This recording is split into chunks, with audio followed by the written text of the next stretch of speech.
If it wasn't expensive enough, having a wedding in Kentucky just got a little more costly. It's because of a new law now requiring several services to collect Kentucky sales tax.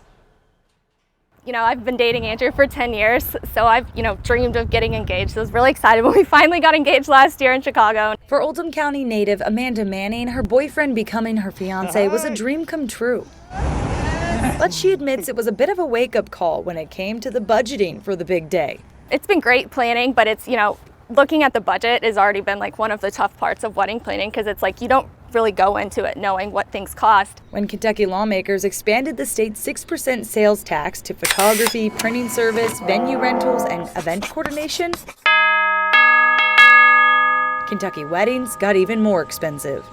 Well, it's just a couple $100 here, a couple $100 there. That couple $100 adds up, and then it's another $1,000 you've spent in your budget that could have gone to something else. Louisville Wedding Network President Jamie Lott says vendors like herself are small businesses still picking up the pieces after COVID.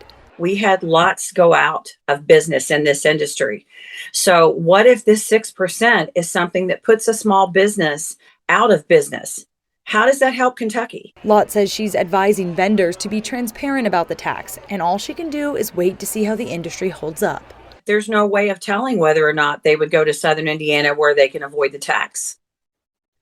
People move all the time to avoid sales tax. And for the future Mrs. Carroll, she says she's biting the sales tax bullet, sticking to the dream of her happily ever after. It's exciting to get everything planned, even with the tax. It's worth paying for the photographers and the coordinators and all the people that are going to make your day perfect. It's unclear how the Kentucky Department of Revenue will enforce vendors to collect the tax, but the Department of Revenue says since sales taxes already existed for other services and businesses, the new businesses will just have to follow the already set in place procedure.